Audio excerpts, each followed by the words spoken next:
잠언 16장 10절 말씀 다같이 한 목소리로 합독하겠습니다. 잠언 16장 10절 말씀 같이 읽습니다. 하나님의 말씀이 왕의 입술에 있은즉 재판할 때에 그의 입이 그르치지 아니하리라. 아멘. 우리 지난 시간에 하나님의 말씀 16장 9절 말씀까지 나누었습니다. 사람이 마음으로 자기의 길을 계획할지라도 그의 걸음을 인도하시는 이는 여호와시니라. 아멘이지요? 네, 오늘 10절입니다. 그리스도인의 입에도 항상 하나님의 말씀이 있어야 됩니다. 그래야 일을 잘못해서 그릇되게 하는 일이 없습니다. 오늘 우리 세상에 그리스도인들이 참 욕을 많이 먹고 있죠. 근데 내가 그리스도인이면서 그리스도인을 욕하는데 나도 욕하는 경우가 많아요. 그리스도인이 참 욕을 먹는 일은 좀 안타깝습니다. 10계명 3계명에도 여호와 이름 망령되이 거론당하지 않도록 우리가 일반적으로 일반 가정에서도 부모님 이름에 누가 되지 않도록 자녀들이 성실하게 진실하게 사는 것이 중요한 것처럼 그리스도인으로서 살아가면서 우리가 하나님의 이름 앞에 누가 되지 않도록 사는 것이 참 중요한데 왜 오늘날 교회에서 관련한 수많은 사건과 또 그리스도인들이 사고를 많이 치고 또 하나님의 이름에 누를 끼치는 일들이 많냐 이렇게 따져 물으면서 나는 교회 안 다녀도 그래도 너보다는 좀 그 기독교인들보다는 좀 선하게 사는 것 같다 이런 얘기를 많이 듣거든요. 좀 창피한 일입니다. 그런데 굳이 변명을 하자면 첫째는 사고 치는 그분들이 사실은 성숙한 그리스도인들이 아닙니다.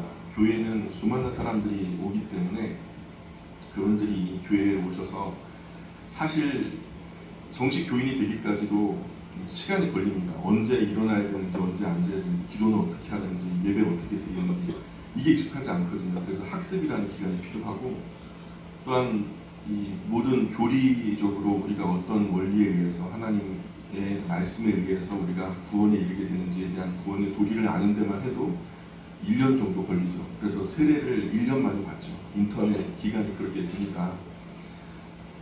그 기간 다 됐다고 해서 그리스도인으로 완성되느냐? 그것도 그렇지 않죠. 그리스도인으로서 완성되는 데는 우리 남은 평생이 다 쏟아 부어줘도 부족한 거가 맞는 것 같습니다. 그러니 누를 끼치는 그리스도인들이 아주 성숙하고 진실한 그리스도인이라고 보면 안 됩니다. 대부분. 그리고 또한 그분들이 실수하는 그런 부분에서 교회에 들어와서 실수하는 그런 부분들이 나타났다라고 보지 않습니다. 제가 여태까지 40년 넘게 교회 안에서 살면서 지내왔는데 단 한 사람도 교회에 나와서 더 못되게 됐다, 교회에 나와서 더 좀 파렴치하게 됐다 이런 이야기를 들어본 적이 없습니다. 조금씩 더 나아졌지 또 부족한 모습으로 나빠지진 않았다라는 거죠. 그런 부분으로 보자면은 그분이 세상에서 하나님을 알기 전부터 가지고 왔던 누추한 습관이나 잘못된 버릇들이 교회 안에 들어와서 조금씩 나아지는 중이지만 아직 완전히 떨치기는 10년 동안 습관이 굳어져 왔다면 10년 동안 떨치는 과정이 필요하거든요. 그런 미숙한 부분들을 좀 마음 넓게 이해해 주실 필요가 있다는 거죠. 또 하나 그런 분들이 뭐 천주교나 아니면은 뭐 불교계에서 가서 보시면은 크게 뭐 이해가 되지 않습니다. 큰 이슈가 되지도 않고요. 근데 교회에 꼭 관련하면은 벌써 댓글 수만 해도 1000건이 넘어가고 뭐 이슈가 되는 것은 아마도 온 세상 사람들이 교회를 그래도 우리보다는 선하게 모범적으로 살아야 되지 않겠냐라는 기대치가 평균보다는 높다라는 좋은 부분으로 받아줄 수도 있을 거라는 생각이 듭니다. 그런 것을 다 감안하고서라도 오늘 그리스도인들은 사실은 실수하면 안 됩니다. 더더군다나 세상에서는 그러면 안 되죠. 이 가정 안에서 교회 안에서 우리가 실수할 때는 마음 넓게 품어줄 수 있지만 바깥에서 하면 사실 하나님의 이름에 크게 누가 되니까요. 그래도 이쁘게 봐주시기를 부탁드리는 것은 교회가 그런 연약하고 부족한 사람들 누가 봐도 저 사람이 예수님 믿어 저 사람이 과연 선하게 살 수 있을까 하는 사람조차도 품어줄 수 있는 품을 교회가 준비하고 있다는 것에 대해서 그리고 인내로서 좋은 성품과 또 변화를 기대하면서 그를 위해 기도해주고 있다는 것에 대해서 우리가 좀 선하게 바라봐 줘야 되지 않을까라는 생각이 드는 거죠. 교회 앞으로 도대체 그리스도인이 왜 자꾸만 사고를 치냐라고 말할 때 이렇게 한 3가지 정도로 말씀해 주시면 좋겠어요. 미숙해서 그렇다. 그리고 그분이 교회에 와서, 세상에 어떤 병원에 가보세요. 병원에 딱 가서 최고 엘리트 의사가 있고요, 최고로 좋은 의료 기구들이 있고요, 그냥 뭐 모든 시설 다 완비되어 있다고 생각해 보세요. 거기 딱 들어가는 순간 완전하게 치료되나요? 그러지 않아요. 그 좋은 기구, 좋은 기술 가지고도 시간이라는 것이 필요하거든요. 교회도 마찬가지예요. 병원과 비슷합니다. 사람이 거룩하여지는 기간이 필요하고 또 온전하여지는 그런 시간들이 필요하죠. 조금 더 성숙하게 되기까지 기다려주고 좋은 마음으로 바라봐줄 시간들, 그런 기회들이 필요하다는 거죠. 그런 좋은 마음으로 바라봐주면 좋겠다는 생각이 듭니다. 그래서 우리 10절 말씀 그렇게 한번 보도록 하고 11절 같이 한번 읽어볼까요? 시작! 공평한 저울과 접시 저울은 여호와의 것이요 주머니 속에 저울 주도 다 그가 지으신 것이니라. 이런 계량 단위가 우리를 참 편리하게 하죠. 뭐 시장에서도 뭔가를 주고 팔 때, 거래를 할 때에도 이런 단위가 있다는 것은 참 귀한 일입니다. 그런데 이 지혜와 지식은 하나님께로부터 비롯된 거죠. 약속된 양과 무게를 속이면 안 된다는 거예요. 하나님은 공평과 정의를 좋아하십니다. 한 되는 정확하게 한 되가 돼야 돼요. 그래서 일당 뭐 하루에 뭐 얼마 주기로 약속했으면 딱 일당 그만큼 줘야 됩니다. 가진 꼼수로 이것 빼고 저것 빼고 그래가지고 결국 근로자들 또 가정을 이끄는 아버지들 슬프게 하면 안 됩니다. 월급 속이고 정말 여러 가지로 어렵게 해가지고 가진 어떤 복잡한 계산법 다 동원해가지고 그거 따지기 싫어하는 분들 얼마 손해보고 말지 뭐. 근데 그거 결국엔 손해봅니다. 하나님은 절대로 그런 거 두고 보지 못하세요. 그러니 이런 저런 말로서 속이지 말고 그냥 정직하게 쳐주는 사장님은 잘 될 수밖에 없어요. 하나님이 도와주시지 않겠어요? 어릴 적에 제가 시장에 갔다가 쌀 대박 속였다가 된통 싸우고 막 두드려 맞는 것을 봤어요. 어느 아저씨가 쌀가게 나셨는데 시장에서 한번 그걸 봤거든요. 그 얘기인즉슨 뭐냐면 어렸을 때도 선명하게 기억이 남는 건 대박 밑에다가 나무 판자를 한 번 더 댄 거예요.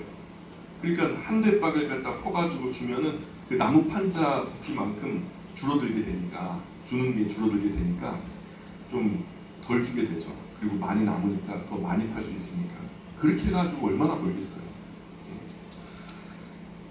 결국 내가 속여서 부자가 되는 것 같지만 내가 스스로 속는 거예요. 결국 하나님 앞에서, 신원하시는 하나님 앞에서 누가 되고 결국 그 벌 내가 다 받게 되니까 우리 그리스도인들은 그런 꼼수, 잔머리 굴리지 않았으면 좋겠어요. 12절입니다. 악을 행하는 것은 왕들이 미워할 바니 이는 그 보좌가 공의로 말미암아 굳게 섬이니라. 우리가 공평과 정직이 상식이 되는 나라가 된다면 그 나라의 정권도 더 이상 흔들리지 않게 될 겁니다. 누가 열심히 일하면 열심히 일한 만큼 얻게 되고 누가 게으름을 폈다면 게으름을 핀 만큼 부적절한 그에 합당한 대접을 받게 된다면 이 나라가 더 이상 촛불 들고 나갈 그럴 일은 없을 거라는 생각이 들어요. 자꾸 사람 살리고 죽이고 법으로 장난치니까 속이니까 국민들이 다 속는 기분이 드는 거예요. 그러면 안정이 없죠. 나도 지금 속고 있는 건 아닌가 이런 생각이 들면서 정말 좋은 환경 속에 살아도 불만 가득하죠. 전 세계에서 제일 살기 좋은 나라가 대한민국인 줄 믿습니다. 아멘 하세요. 세상에 모든 음식이 있죠. 제일 좋은 음식이 뭔지 아세요? 내가 먹는 음식이 제일 좋은 음식이죠. 세상에 많은 차가 있어요. 제일 좋은 차가 무슨 차일까요? 내가 타는 차가 제일 좋은 차예요. 그런 의미로도 그렇지만 이 나라가 다른 나라와 비교해서도 월등히 살기 좋은 나라 확실합니다. 확실히 좋은 나라예요. 그런데 여기서도 불평하고 불만하고 감사를 잃고 산다면 사실 대책이 없는 거예요. 진짜 소돔과 고모라죠. 13절, 14절, 15절입니다. 같이 읽어보겠습니다. 의로운 입술은 왕들이 기뻐하는 것이요 정직하게 말하는 자는 그들의 사랑을 입느니라. 왕의 진노는 죽음의 사자들과 같아도 지혜로운 사람은 그것을 쉬게 하리라. 왕의 희색은 생명을 뜻하나니 그의 은택이 늦은 비를 내리는 구름과 같으니라. 왕이 한번 진노하면 막 화가 나잖아요. 왕이 화를 내면 생사여탈권이 왕에게 있잖아요. 저놈 목을 차 그러면 그냥 치는 거죠. 그래서 이 지혜로운 사람은 왕의 분노도 쉬게 한대요. 오늘 말씀을 보니까. 그래서 왕이 막 분노했다가도 그 사람이 좋은 선한 말로서 얘기하는 걸 보고 아 그래 그럴 수 있지 하면서 분을 가라앉히고 오히려 환하게 웃는, 여기서 말하는 희색이라는 것은 밝은 얼굴색을 말하는 거거든요. 얼굴이 이제 반전이 되는 거죠. 당장 저 사람을 죽이고 싶다가도 당장에 그 사람의 지혜로운 말로 인해서 살리고 싶은 마음, 여봐라 그를 풀어줘라 하면 사는 거예요. 그죠? 그러면 죽을 사람도 사는 거라는 거죠. 우리가 우리의 영원하신 왕, 만왕의 왕이시고 만주의 주가 되시는 분이 하나님이신데, 우리가 하나님 앞에서 가정과 가문을 대표해서 나라를 대표해서 이런 아름다운 중간자적인 그 사역을 우리가 잘 감당했으면 좋겠다는 생각이 들어요. 모세가 가운데 서 있으니까 이스라엘에 10번 죽을 뻔했는데 다 살아나잖아요. 아브라함 덕분에 롯이 살잖아요. 그죠?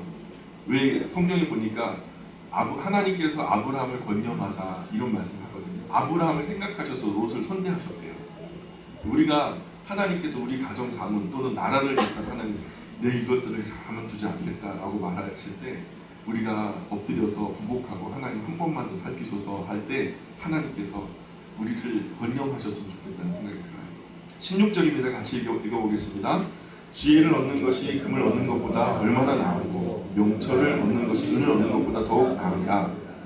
금과 은의 가치와 지혜와 명철의 가치가 비교되죠. 그래서 지혜자는 금과 은을 얻는 것보다 지혜와 명철을 사랑하라는 교훈이죠. 최소한 먹고 살 길이 열리면, 먹고 살 길이 생겼으면 하나님 말씀 앞에 다가 앉아서 읽고 묵상하고 공부하는 것이 더 나은 삶이에요. 다른 것, 먹고 사는 것에 대한 문제가 더 이상 문제가 없다면 우리가 다른 것에 투자하지 말고 하나님 말씀 앞에 더 다가 앉고 그 말씀으로 살아가는 것에 투자를 하는 것이 옳다라는 거죠. 기업 키울 필요가 없어요. 바퀴 키워가지고 뭐 하려고. 이 세상 사는 동안에 우리가 좋은 그 사업, 그래서 우리로 인해서 많은 사람들이 선하게 먹고 마시고 살 수 있다면 참 귀한 일이겠죠. 은사 있는 분들은 그런 일 하셔야 되겠지만 우리들 정말 우리의 본분에 합당한 삶을 사시기를 바라요. 자, 17절입니다. 한번 읽어보겠습니다. 시작. 악을 떠나는 것은 정직한 사람의 대로니 자기의 길을 지키는 자는 자기의 영혼을 보존하느니라. 악을 떠나는 것은 정직한 사람의 대로다. 자기 길을 지키는 자는 자기 영혼을 보존하느니라. 자기 길을 지키는 자, 하나님의 말씀이 인도하는 바른 방향에 따라서 자기의 길을 지키는 사람은 참 복된 사람이죠. 그 영혼을 손실하지 않고 멸망당하지 않고 보존하게 된다. 하나님 말씀의 중요한 기능이 바로 이거죠. 디모데후서에 보면은 교훈과 책망과 바르게 함과 의로 교육하기 유익하다라고 말씀하시거든요. 하나님의 말씀의 중요한 기능이 그거예요. 우리가 자녀가 뭔가 잘못했을 때 밑도 끝도 없이 그냥 부모 입장에서 자녀를 바라보면 잘못한 것이 보이니까 그 자녀 앞에다 세워놓고서 막 화를 내봐요. 그럼 자녀는요, 성격이 좀 못된 친구 같으면 다 뒤집어엎고 나가버려요. 왜 뒤집어엎고 나가냐면 자기가 뭘 잘못했는지 모르거든요. 그래서 디모데후서에 보면 먼저는 교훈하래요. 교훈은 가르쳐주라는 거예요. 올바른 훈계로 가르쳐주라는 거예요. 너 지금 어떻게 했어? 이렇게 했지? 이거 옳은 거야? 그른 거야? 해서 내가 실수했네. 이게 이 친구 마음속에 책임감으로 들어왔을 때에 그 다음에 교훈과 그 다음에 뭐죠? 책망. 그 다음에 책망하는 거예요. 너 그거 잘못했어. 그러면 이렇게 하면 엄마 아빠 마음이 어떻겠어? 너 친구 마음이 어떻겠어? 옳은 거야? 그런 거야? 그때 큰 소리 내셔도 돼요. 이놈 하면서 막 야단치셔도 돼요. 그 다음에 거기서 끝나면 끝난 거예요. 아무것도 아니에요. 책망과 그 다음에 바르게 하는 것이 중요하죠. 이런 모습으로 했다면 얼마나 좋았겠어. 이 모습이 더 낫지 않아? 이거보단 이게 낫잖아. 이 비교 교훈이죠. 맞아요. 엄마 말씀이 맞아요. 아빠 말씀이 맞아요. 그렇게 동의됐을 때 그 다음에 이제 이 아이가 그대로 살아갈 거 아닙니까? 그 다음에는 어떻게 해요? 의로 교육하기에 유익하니. 그래 잘하고 있어. 격려해 주는 거죠. 그게 그런 원리. 성경의 말씀이 그런 원리. 여기서도 17절에서 말씀하는 것도 동일한 맥락으로 봐요. 교훈과 책망과 바르게 함과 의로 교육하기에 유익하다. 길에서 벗어난 사람에게는 옳은 길로 돌아오라고 먼저는 깨닫게 하는 것이 교훈의 의미죠. 그리고 돌아온 사람에게는 잘못한 부분에 대해서 엄격하게 책망해야 돼요. 그래야 그것이 왜 잘못되었는지를 소상하게 알 수 있을 테니까. 나아가서 책망으로 끝나는 것이 아니라 잘못된 부분을 바른 길로 안내를 해주는 거죠. 바르게 한 후에는 그 바른 길을 꾸준하게 무직하게 계속 걸어갈 수 있도록 의로 교육하기에 우리가 유익하다. 이것이 내 상식이나 엄마 아빠의 상식이 아니라 무엇이 되어야 된다고요? 성경의 말씀이 되어야 된다. 그 기준이 내 기준이 아니라 하나님의 말씀이 기준이 되어야 된다라고 말씀하시는 거죠. 그죠? 18절입니다. 18절 시작. 교만은 해만의 선봉이요 거만한 마음은 넘어짐을. 계속해서 겸손한 자와 함께하여 마음을 낮추는 것이 교만한 자와 함께하여 탈취물을 나누는 것보다 나으리라. 교만과 겸손이 비교되죠. 교만한 사람은 패망하고 겸손한 사람은 삶의 높이를 낮추는 것이 교만한 사람과 불이한 이익을 나누는 것보다 훨씬 더 낫다. 결국에는 교만하면은 그 결과는 망하고 겸손하면은 하나님께서 세우신다. 하나님이 들어 쓰신다. 뭐 이런 이야기죠. 성경이 수십 번 강조되고 반복되는 말씀이에요. 반복되는 것은 할 말이 없어서 반복된다. 아니면 중요해서 반복된다. 중요하니까 반복된다. 이런 것은 정말 중요한 원리니까 삶의 도구마와 같이 교리와 같이 받아들이시고 뼛속에 새기셨으면 좋겠어요. 20절입니다. 시작. 삼가 말씀에 주의하는 자는 좋은 것을 얻으니 여호와를 의지하는 자는 복이 있느니라. 그죠? 말씀이 기준이 되어서 그 기준에 벗어남이 없는지 계속 살피려면 주의를 해야 돼요. 먼저는 하나님의 말씀 자를 대고요. 우리가 똑바른 금을 긋기 위해서 우리가 정말 타고난 사람들도 이렇게 쫙 그었을 때 깨끗하고 선명하고 바른 금을 긋는 사람이 간혹 있긴 해요.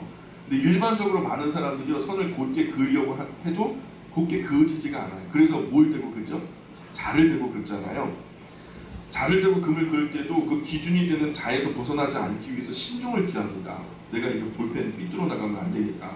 우리 삶도 하나님의 말씀을 기준 삼아서 그 말씀에서 벗어남이 없는지를 항상 주의해야 돼요.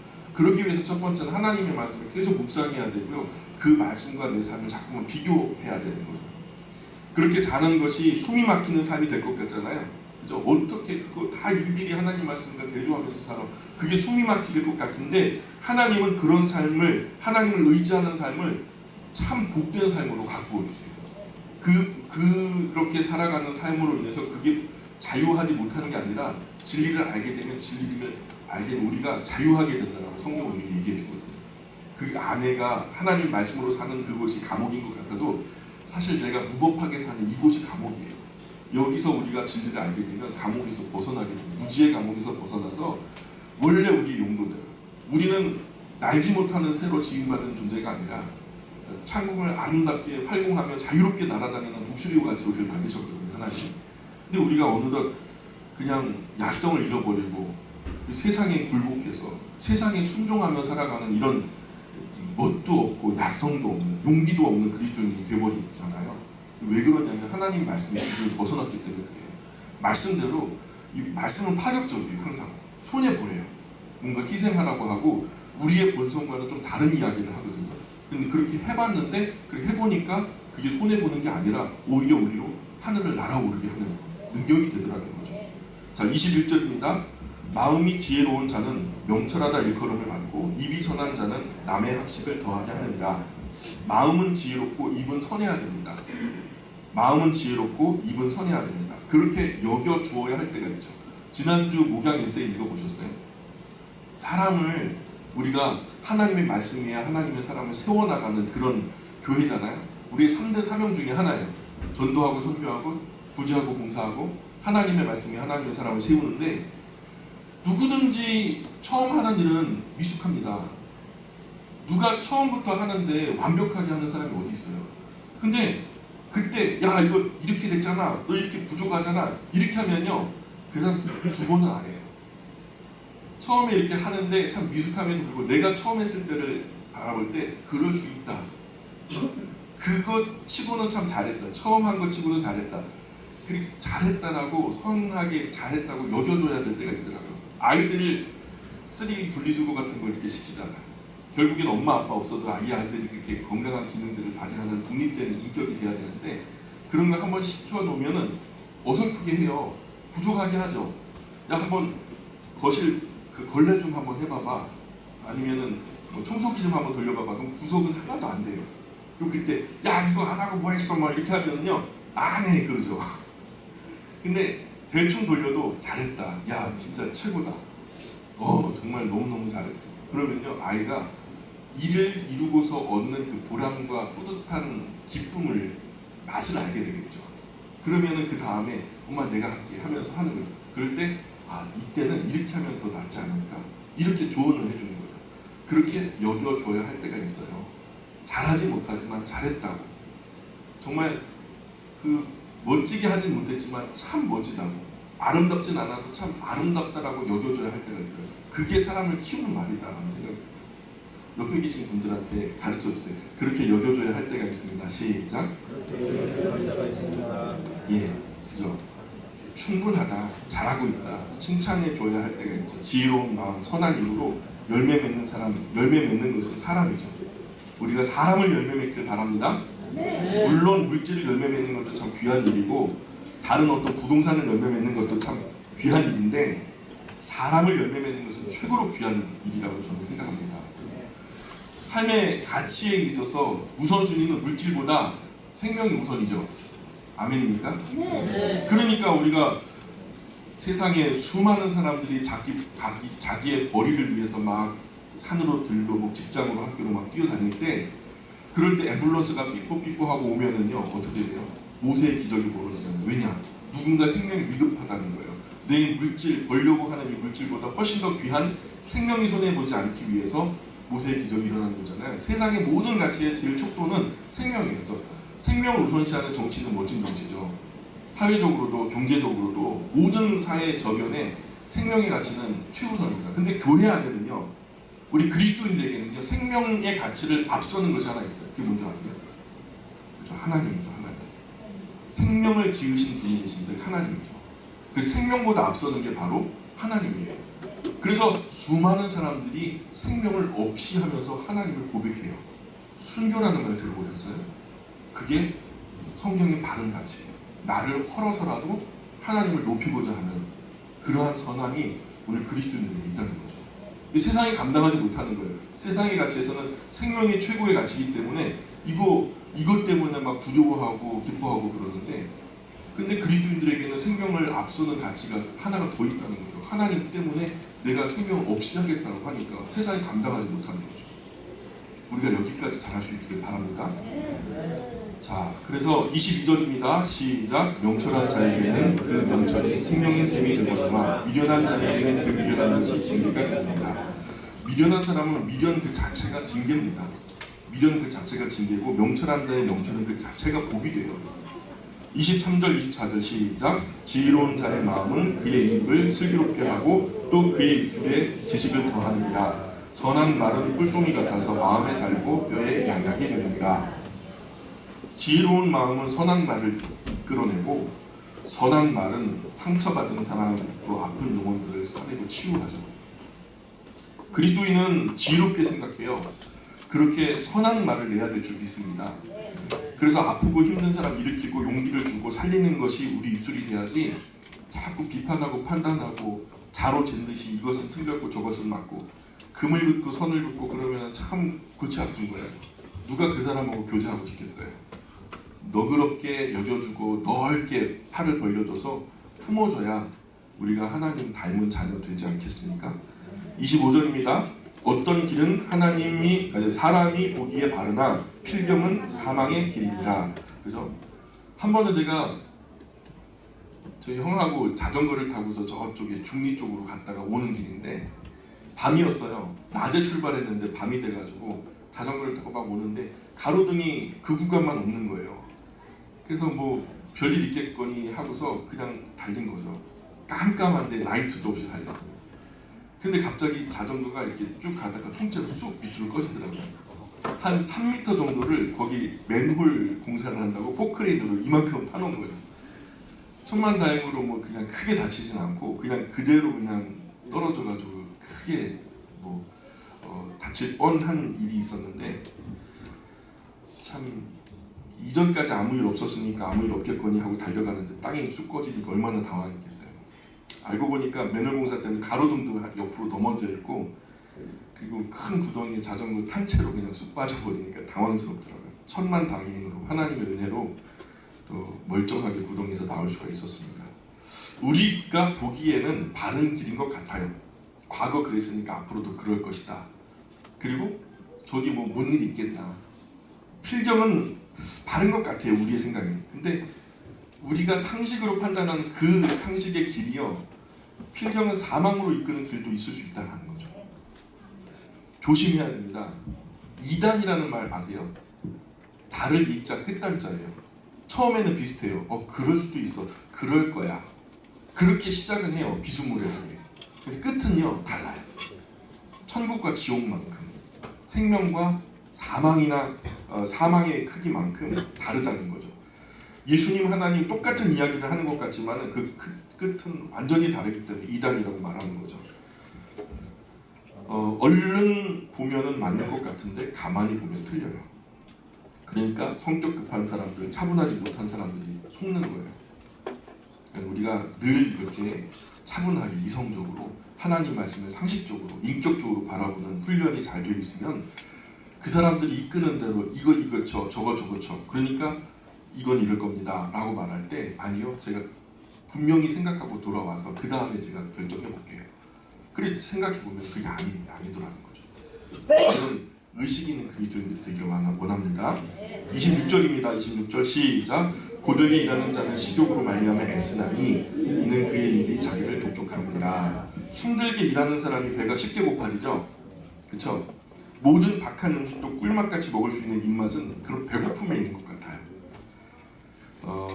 일명 헝그리 정신.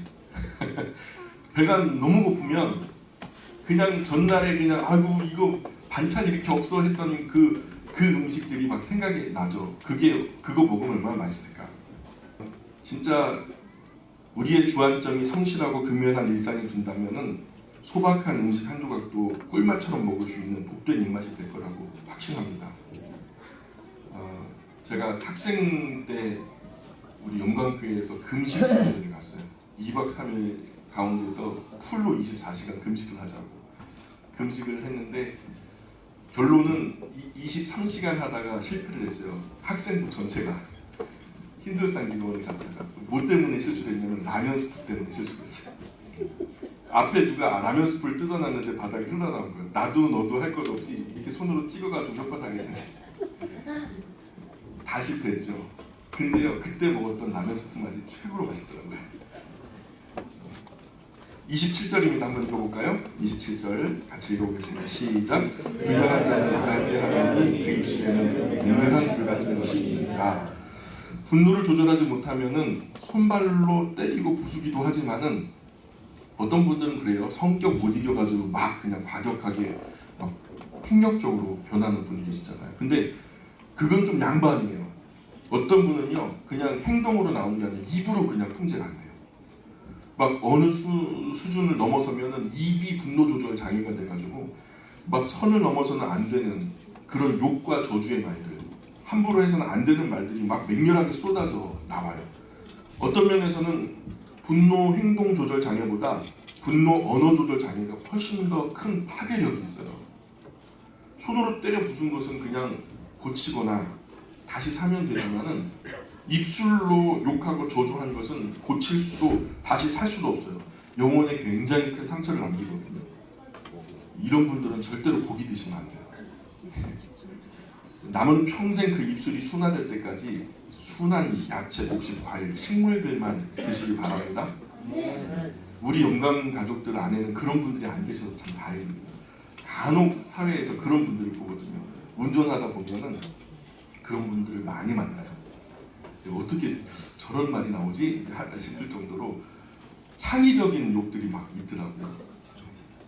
참 그런 창조력을 거룩하고 건강한 것을 사용하면 얼마나 좋을까라는 생각이 듭니다. 28절입니다. 28절 시작. 해역한 자는 다툼을 일으키고 말쟁이는 친한 것을 이간합니다. 시비를 걸어서 싸움과 다툼 만들고 자꾸 말 전하고 그렇게 그냥 이런 분들은요 성실하고 그냥 성실하게 다니면서 그냥 온 마을 한 바퀴 도는 거 그냥 반나절이면 됩니다. 이간질을 얼마나 하는지 조심해야 돼요. 물론 당연히 우리가 이런 사람이 되면 안 되는 거죠. 우리 영광 가족에 이런 사람이 없고요. 그런데 이런 사람이 있다라는 것을 잊으면 안 돼요. 우리 중에 없다 해도 우리 주변의 어딘가에는 분명히 이런 사람이 있다라는 것을 잊으면 안 돼요. 우리가 되려 당하는 것도 주의하지 못한 탓이니까 이런 사람이 있을 수도 있다라고 생각하고서 항상 주의를 기울여야 돼요. 이런 사람이 있다는 것을 주의해야 돼요. 그러니 어떤 일에 대해서 알고 싶으면 그 사람에게 직접 가서 물어보는 게 제일 좋은 일이에요. 그 사람에게 직접 물어볼 수 없는 말은 그냥 묻지도 말고 이렇게 침묵하시는 게 좋고, 그런 일들은 그 사람에게 내가 물을 수 없는 말들은 알려고도 하지 마세요. 그게 그리스도인의 덕이에요. 29절입니다. 시작. 강포한 사람은 그 이웃을 뀌어 좋지 아니한 길로 인도하느니라. 강포하다라는 말이 하마스라는 단어로 표현됐는데, 이 하마스라는 단어에 포함되어 있는 뜻이 어떤 의미냐면 폭력, 난폭, 부당행위, 불법, 악, 이 모든 이야기들을 품고 있는 단어가 바로 강포하다라는 말에 포함되어 있어요. 이런 사람은 악한 이웃이죠. 이런 사람은 악한 영향력을 끼쳐요. 그래서 주변에 둘러선 이웃들을 망하게 해요. 그 한 가정, 그 마을로 이사 왔는데 막 서로 분쟁이 시작되고 막 서로 이간질이 시작되고 서로 슬프게 하고 아프게 하고 결국에는 그냥 죽게 하고, 악한 영향력의 중심이 되는 거죠. 이런 사람에게서 우리가 스스로도 이런 사람이 되지 말아야 할 뿐만 아니라 이런 사람과는 멀어지시길 바래요. 많은 사람들이 다 모든 사람들을 다 품어야 된다. 아니요, 성경은 절대로 그렇게 말하지 않아요. 다 품을 것이 아니라 우리가 멀리해야 할 이웃들도 있다라고 말해요. 때로는 우리가 교제하는 가운데에서 단절해야 할 관계들도 있다라고 성경은 과감하게 말씀하거든요. 지혜롭게 내가 그 사람에게 그 가정과 교제를 할 때 악한 영향력을 자꾸만 받게 된다. 내가 이 사람과 교제하다 보면 항상 선하지 않은 생각으로 기울어지게 된다. 죄를 짓고 싶어하는 마음을 점점 키우게 된다라고 하면 그 관계는 과감하게 끊으시길 바래요. 내가 그 사람에게 영향을 받고 있다는 거니까. 30절입니다. 시작. 눈짓을 하는 자는 패역한 일을 도모하며 입술을 닫는 자는 악한 일을 이루느니라. 눈짓을 한다. 은밀하게 사인을 주고받는다는 얘기죠. 입술을 닫는다라는 것도 여기서 성경의 그 원어상에 보니까 입술을 가늘게 좁게 오므리다라는 뜻이에요. 이게 무슨 말이냐면 은밀하게 말하는 거죠. 그 사람 듣지 못하게 뒤에서 입술을 움직이지 않는 것처럼 하면서 복화술처럼 뒷담화를 하는 그런 형상을 말하는 건데, 은밀하게 말을 주고받는 것을 의미하는데, 왜요? 왜 떳떳하게 보고서 왜 떳떳하게 당당하게 말하지 못하고 은밀하게 눈짓을 하면서 말해요? 왜 자기 입 발음을 갖다 들키지 않게 조용히 입술을 오므리고 내가 아무 말 안 하는 것처럼 왜 그렇게 말합니까? 예? 죄를 짓고 악한 일을 할 때 꼭 이런 일을 벌이거든요. 당당하지 못한 이야기들을 할 때, 떳떳하지 못한 것은 하지도 말자는 거죠. 성경은 오늘 그렇게 우리에게 교훈하고 있습니다. 31절입니다. 백발은 영화의 멸관이라 공의로운 길에서 얻으리라. 성경이 말씀하는 백발은 영화의 멸관입니다. 백발은 우리가 세상에서는 부끄러운 일이지만 교회 안에서는 굉장히 자랑스럽고 존경할 만한 모습입니다. 정말 세상에서 이 세상이 이상해져 가지고 노인 공경이 사라졌죠. 어른에 대한 어려움도 많이 시들해졌어요. 정종현님의 섬이라는 시집에 방문객이라는 시가 있거든요. 그 방문객이라는 시에 이런 시기가 저는 마음에 듭니다. 사람이 온다는 것은 실은 어마어마한 일이다. 그는 그의 과거와 현재 그리고 그의 미래와 함께 오기 때문이다. 한 사람의 일생이 오기 때문이다.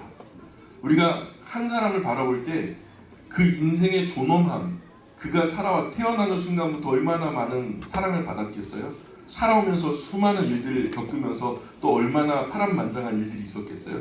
그 인생 전체를 바라볼 때 우리가 함부로 대할 수 없는 거죠. 어마어마한 일이죠.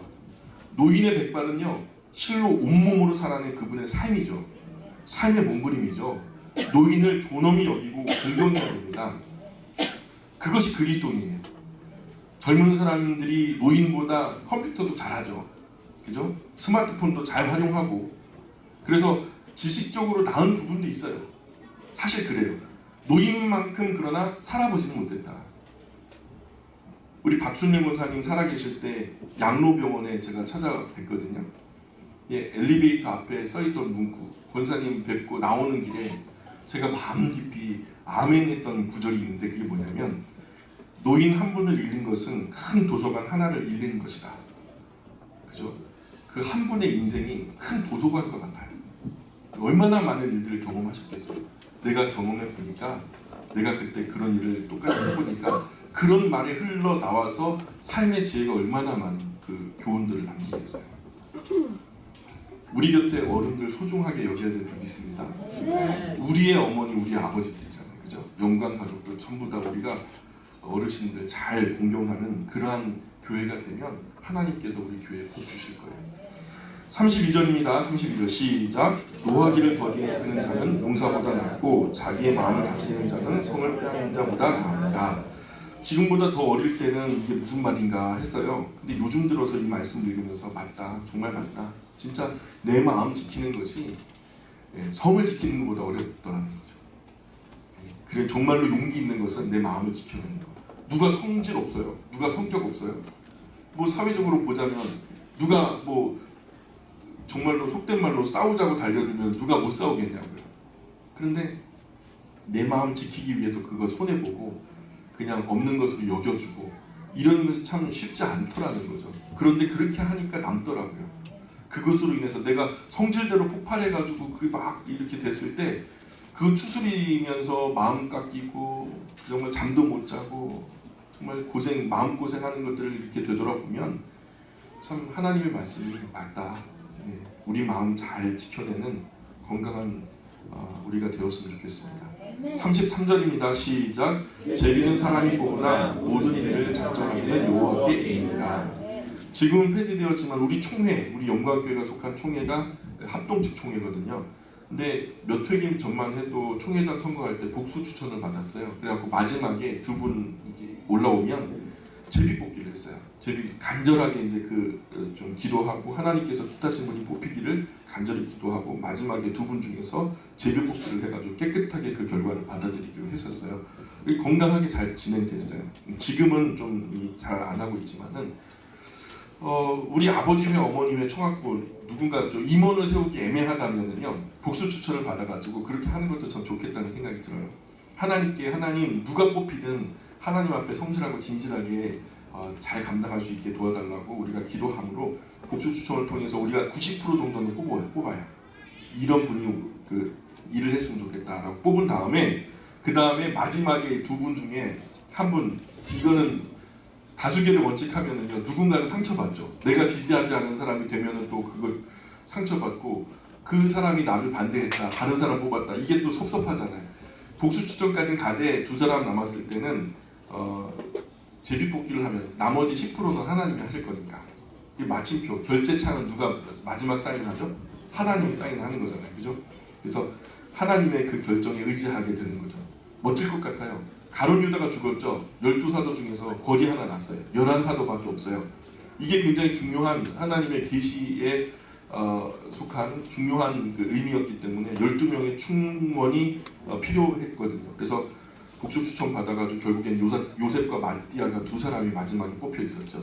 그 가운데에서 마지막에는 최후로 제비 뽑기를 했어요. 그래서 누가 뽑혔다? 마띠아. 그래서 마띠아가 12제자에 가입하게 된 거죠. 꽤 근거와 전통이 있는 행사죠. 제비 뽑기.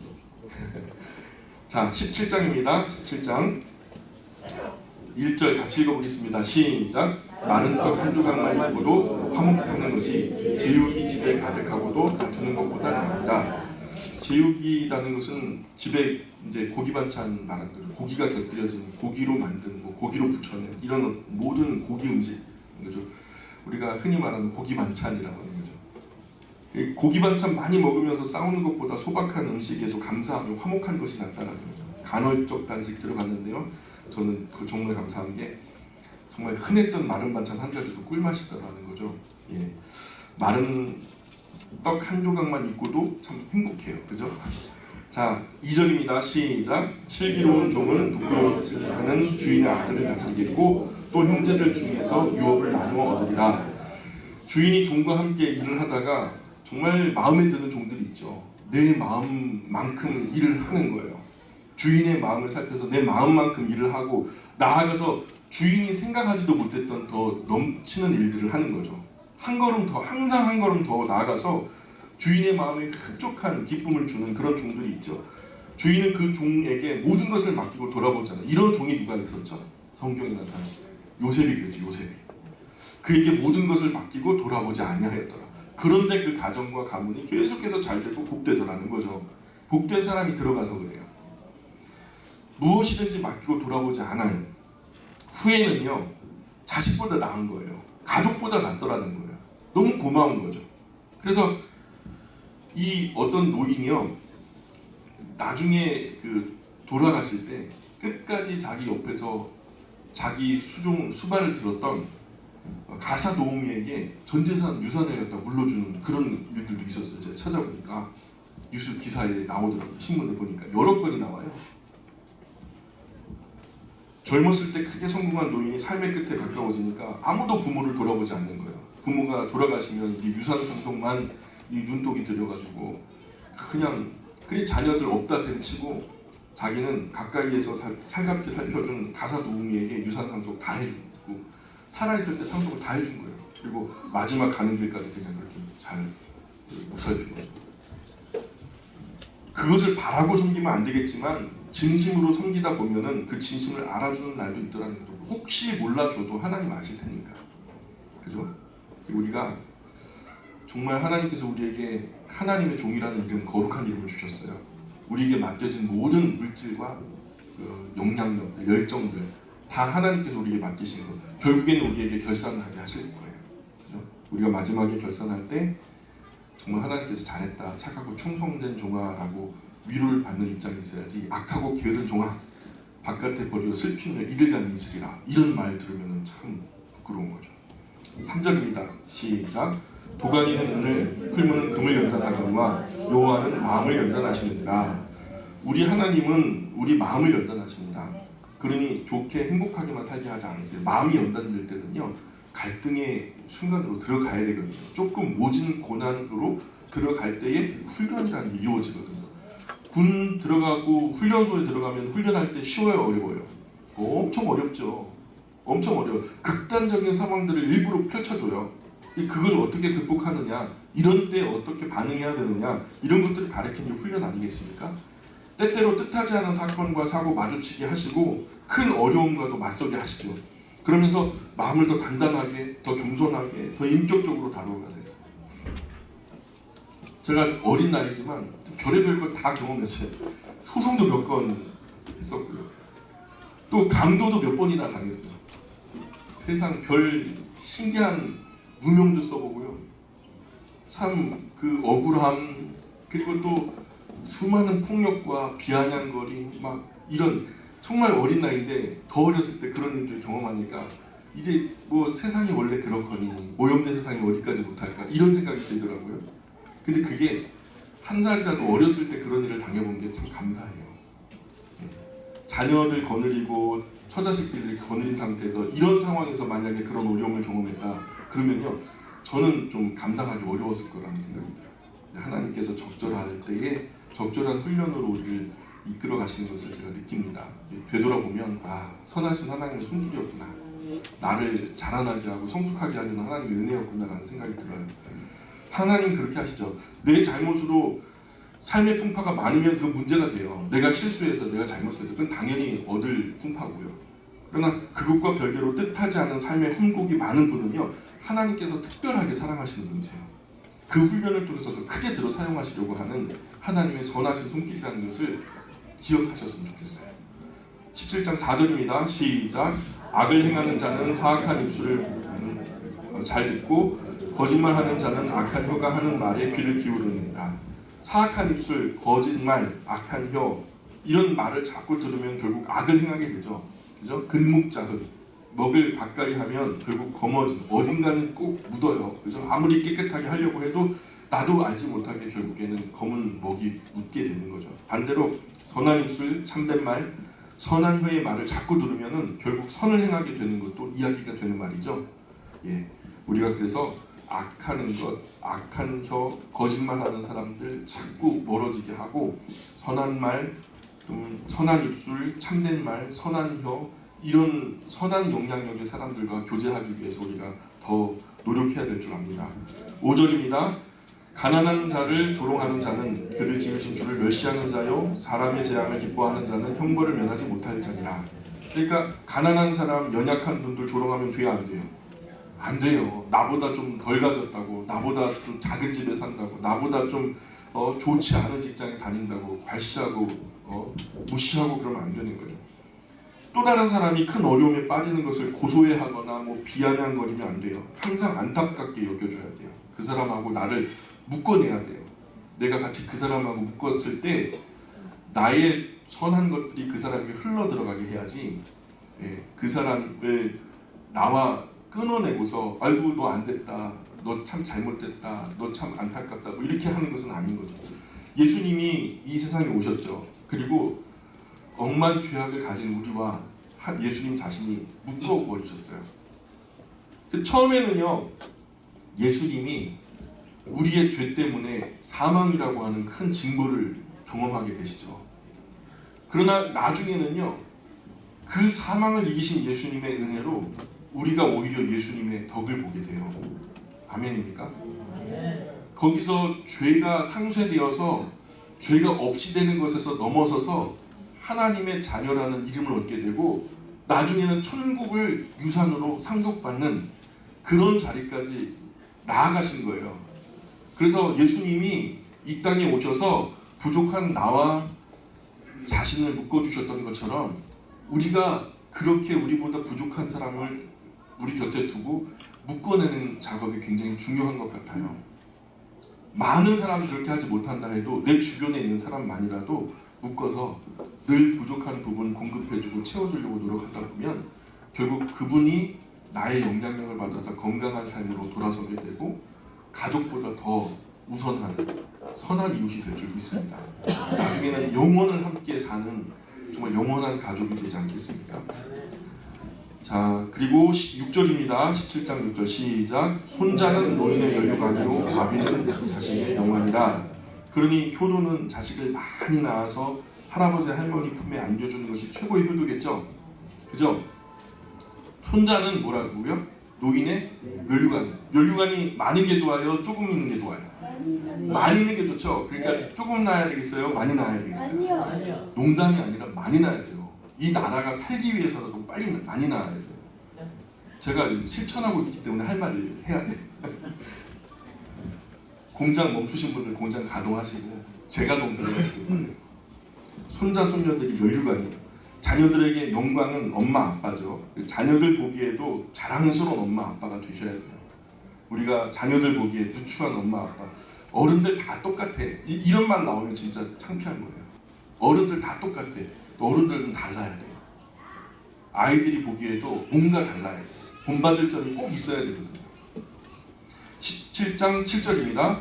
지나친 말을 하는 것도 미련한 자에게 합당하지 아니하거든 하물며 거짓말을 하는 것이 존귀한 자에게 합당하겠느냐. 미련한 사람이요 거만하게 말하는 것도 아름답지 않아요. 그죠?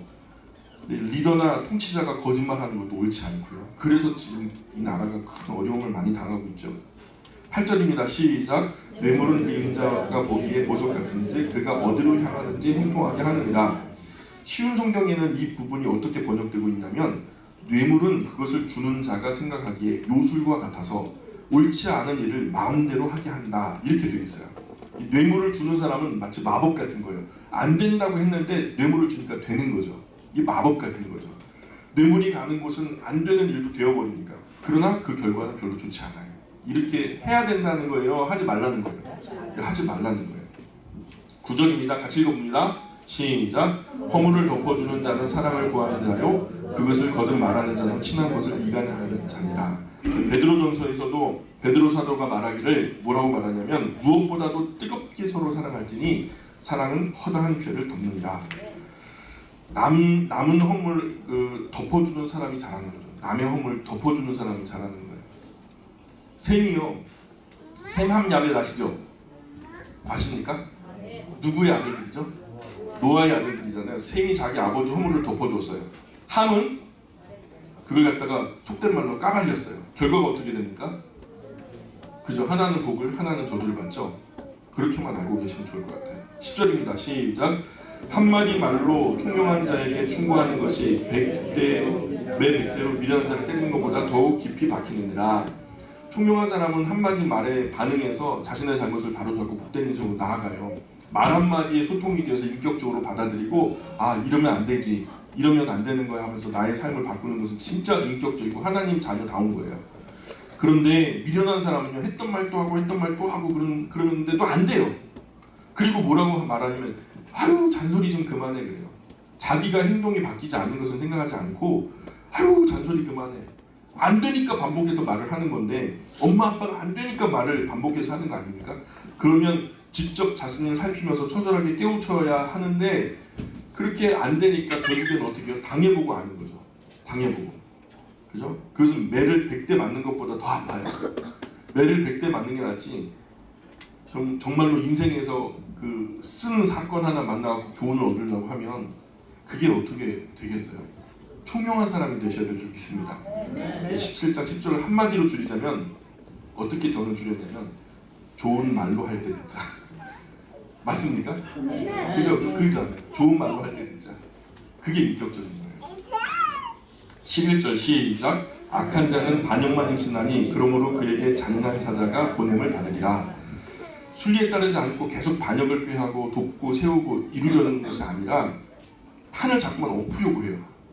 뭔가 잘 순회하고 거기서 뭔가 계속 보충하고 보수하고 개선하고 갱신하고 그러면은 점점 좋아지고 온전해지는데 아예 통째로 그냥 판을 자꾸만 엎으려고 하면요, 이거 대책이 없는 거예요. 앞선 자의 발 뒤꿈치를 자꾸 늘어지면서 이 사사건건 하나 그냥 시비를 걸면서 판 전체를 갖다가 호도하고 그 한 가지로 이거 봐라 이렇게 이것 때문에 이게 여기는 안 된다 이런 식으로 판을 엎으려고 하는 것은요 별로 하나님이 기뻐하지 않으셔요. 필경은 망하게 돼요. 12절입니다. 시작. 차라리 새끼 빼앗긴 암콤을 만날지언정 미련한 일을 행하는 미련한 자를 만나지 말 것이니라. 곰은 모성애가 지극하죠. 새끼 건들면 큰일 납니다. 새끼가 위험하면 자기보다 훨씬 더 덩치가 큰 순놈, 다큐멘터리 보니까 순놈이 자기보다 3배는 덩치가 커요. 그런데 이 엄마가요 달라들어가지고 자기 이제 새끼를 갖다 막 해코지 하려고 하니까 숫곰에게 막 달려들어가지고 막 목숨 걸고 싸우는데요, 숫곰이 감당을 못해갖고 그냥 도망가 버리더라고요. 목숨 걸고 싸우는 거예요. 새끼 빼앗긴 암곰은요 무섭고 사나운 상대예요. 그런데 이런 암곰도 만나지 말아야 되겠죠? 이런 암곰 만나면 큰일 납니다. 더 만나지 말아야 할 사람이 있는데 누구냐? 미련한 사람 만나지 말래요. 하나님 말씀이에요. 미련한 사람, 이런 사람은 대책이 없어요. 하나님도 대책이 없다. 그래서 하나님 만나지 말라는 거예요. 13절입니다. 시작. 누구든지 악으로 선을 갚으면 악이 그 집을 떠나지 아니하리라. 세상에는 악으로 선을 갚는 사람이 있어요. 등에 정말 배신의 칼을 꽂는, 그죠? 많습니다. 그런 사람은요 그 가정과 가문에서 그런 악한 문화와 가풍이 그들의 가풍, 성품 속에서 체질화되어 있기 때문에 그런 악한 짓을 해도 잘못인지 몰라요. 그게 익숙한 거예요. 늘 그러니까. 늘 그렇게 살아왔으니까 그냥 당연히 그런 거예요. 그렇기 때문에 악한 문화와 가풍이 그 집과 가문을 떠나지 않아요. 세상에서는 답이 없지만 이런 사람 세상에서 답이 없어요. 그냥 안 만나는 게 좋아요. 근데 그런 사람이라도 소망은 있어야 되잖아요. 이런 사람도 달라질 수 있어요. 어떻게 되냐? 예수님 만나면 달라질 수 있어요. 물과 성령으로 거듭나면 가능성이 있어요. 14절이죠. 14절 시작. 다투는 시작은 두개에서 물이 새는 것과 같은즉 싸움이 일어나기 전에 시비를 그칠 것입니다. 댐에 작은 구멍이 나죠. 그러면 그 구멍에 압력이 더해져가지고 점점 그 구멍이 커지고 나중에는 댐이 무너지는 것까지. 그죠? 그냥 다툼이 사소한 것으로 시작돼요.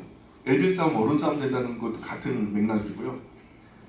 처음에 이제 그 작은 사소한 다툼인데 그냥 뭐 끼어들게 하는데 깜빡이 안 켰다고. 그냥 막 그냥 보복 운전하다가 고속도로 상에서 앞에다 차를 딱 들이막고서 죽이네 살리네 하는데 뒤에 화물차도 못 보고 받아버리고 현장에서 다 죽어버렸잖아요.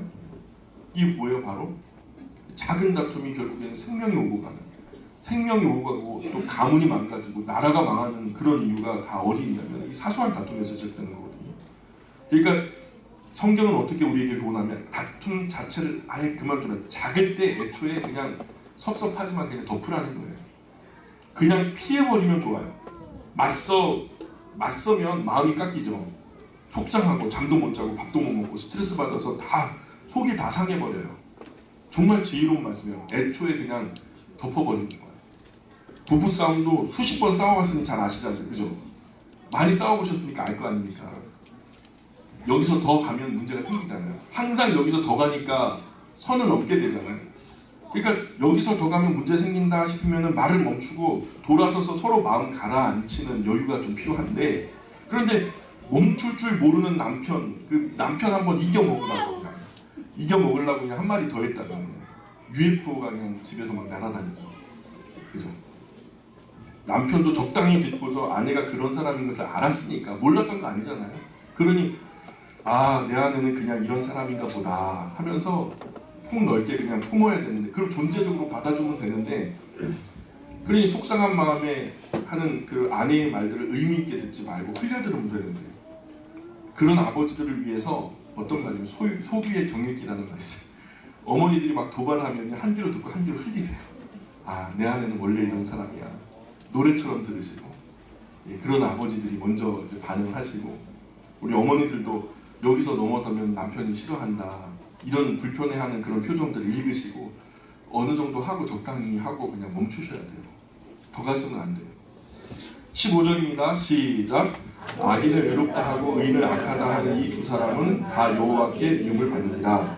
이런 사람은 하나님께서 다루십니다. 누가 보든 안 보든 하나님이 보신다고 생각하고서 항상 정직하게 진실하게 바르게 말하고 그렇게 인식해야 돼요. 사실 세상이 어두워지는 이유는 이런 것 때문에 그래요. 선한 사람을 악하다고 하고 악한 사람을 선하다고 하는 이것 때문에 세상이 어두워지는 거예요. 이 불공평 때문에. 16절입니다. 시작. 미련한 자는 무지하거늘 손에 값을 가지고 지혜를 사려 함은 어찌이고. 미련한 사람은 큰 돈 들여서 지혜학원 다닌다고 해서 지혜가 생기는 게 아니더라고요. 마술사 시몬이 돈을 주고 사도들에게 말하기를, 나도 누구든 내가 안수하면 성령을 받을 수 있게 해주십시오 하고서 돈을 뇌물을 먹인 거죠. 그래서 베드로가 말하기를, 네가 하나님의 선물을 돈 주고 살 줄 생각했으면 너는 은과 함께 망할지어다 그래요. 하나님의 지혜는 돈 주고 사는 게 아니더라고요. 학원 다녀서 되는 게 아니고 우리가 하나님 말씀 읽다 보면 생기는 거예요. 자, 17절입니다. 시작. 친구는 사랑이 끊어지지 아니하고 형제는 위급할 때를 위하여 나누니라. 진짜 위급하면 형제밖에 없죠. 옛 어르신들 처음 보는 젊은이를 보고 자네 형제가 몇인가 이렇게 질문하잖아요. 저는 그건 저 지금도 어리지만 더 어렸을 때 그 왜 그러는지 몰랐어요. 왜 그 자꾸만 이제 가계를 갖다 이렇게 깊이 들여다보려고 하고 형제가 몇인가 이런 거 물어보는지. 근데 지금은 조금 알겠더라고요. 이 여러 형제들 속에서 함께 살아왔는지 혼자 외롭게 살아왔는지 그런 것들을 가늠하려고 하는 것 같아요. 그런 것을 통해서 참 귀하다 뭐 천하다라고 말할 수는 없지만은 그런 것들을 어른들이 이렇게 눈여겨봤던 것 같아요. 친구도 귀하죠. 아멘입니까? 형제도 귀하죠. 그러면은 친구 같은 형제는 얼마나 귀할까요? 또는 형제 같은 친구는 얼마나 귀할까요? 우리 곁에 그런 사람이 많지는 않아도 적어도 손에 꼽힐 만한 그러한 귀한 형제 같은 친구 같은 형제가 있었으면 좋겠어요. 우리 18절입니다. 시작. 지혜 없는 자는 남의 손을 잡고 그의 이웃 앞에서 보증이 되느니라.